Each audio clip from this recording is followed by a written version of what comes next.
ओम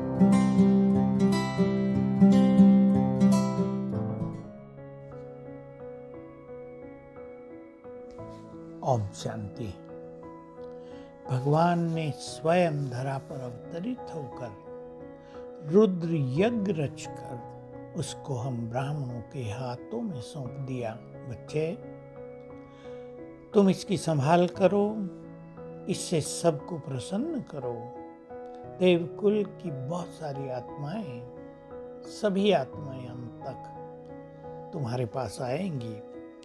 तुम्हें उनको मदद करनी है, उनके विकारों की आहुति इस यज्ञ में डलवानी है। इस यज्ञ से ही विनाश ज्वाला भी प्रकट होगी। कैसे होगी? यज्ञ में जब बहुत ज्यादा तपस्या चलेगी, योग तपस्या ही, योग अग्नि ही विनाश की अग्नि को प्रज्वलित करेगी। ये बड़ा सूक्ष्म रहस्य है।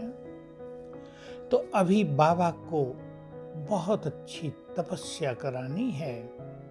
यज्ञ रक्षक वही बन सकते हैं जो श्रेष्ठ तपस्वी हों। यज्ञ रक्षक वही बन सकते हैं जो परम पवित्र हों, जिनकी यज्ञ के प्रति बहुत लगन हो। और इस सूक्ष्म बात को समझ लें कि हम यज्ञ रक्षक तो हैं, परंतु यदि हम व्यर्थ में रहते हैं, मान लो फोन पर ही बहुत रहते हैं, व्यर्थ चलता है, व्यर्थ देखते हैं, तो इसका अर्थ हुआ हम यज्ञ को कमजोर बना रहे हैं। हमारा न बाबा से प्यार है, न यज्ञ से प्यार है। मान लो हम सवेरे देर तक सोते ही रहते हैं, सब मर्यादाओं का पालन नहीं करते, तो हम यज्ञ को सुदृढ़ करने वाले नहीं हैं, हम यज्ञ को कमजोर करने वाले हैं। तो हम यज्ञ के पिलर हैं, इसमें तो कोई संदेह नहीं कि ये यज्ञ 8 आत्माओं की पावरफुल पिलर्स पर खड़ा है। 108 आत्माएं इसकी रक्षा कर रही हैं। ये सब महान आत्माएं, जैसे भक्ति में सिद्ध माने जाते हैं, फरिश्ते माने जाते हैं, ऐसी देवियां मानी जाती हैं जो सिद्धि दाता हैं। यहाँ 108 रतन यज्ञ को संपूर्ण रूप से सुरक्षित करने वाले हैं। लेकिन जिम्मेदारी सबकी है, क्योंकि अगर रक्षक तो बहुत पावरफुल हों पर भक्षक भी बहुत सारे हों, तो रक्षकों को कठिनाई तो होगी ही।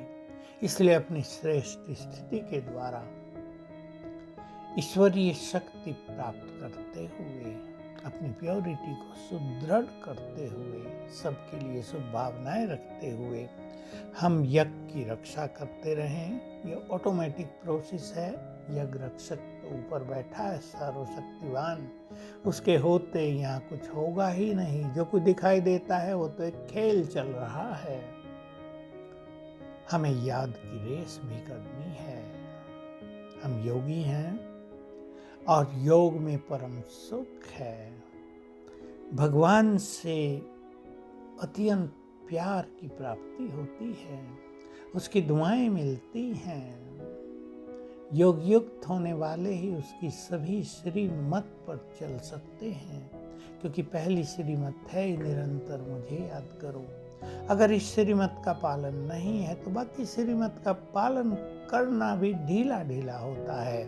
लेकिन अगर इस श्रीमत का पालन करने में आत्मा स्ट्रांग है तो बाकी जो श्रीमतें हैं उनका पालन करना सरल हो जाता है। वो एंजॉयबल हो जाता है, आनंदकारी हो जाता है, आत्मा को परम सुख देने वाला हो जाता है, बंधन महसूस नहीं होता।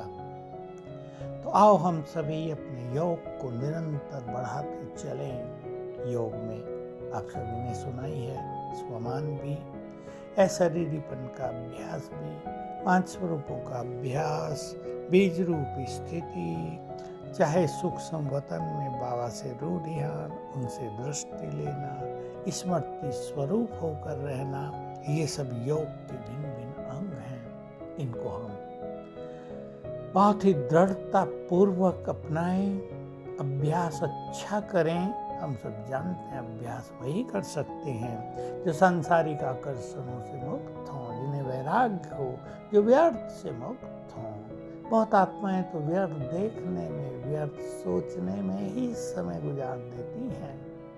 लेकिन जो आत्माएं सबको देखते हुए भी नहीं देखती और अपनी एक महान योगी बनने का जो लक्ष्य है उसमें ही मगन रहते हैं, वही श्रेष्ठ योगी बन जाते हैं।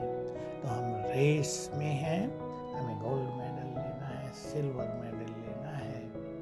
गोल्ड मेडल लेने वाले ही प्रसिद्ध होंगे। आइए हम इस रेस में आगे निकलें और बहुत तत्परता से योगी जीवन जिएं। ओम शांति।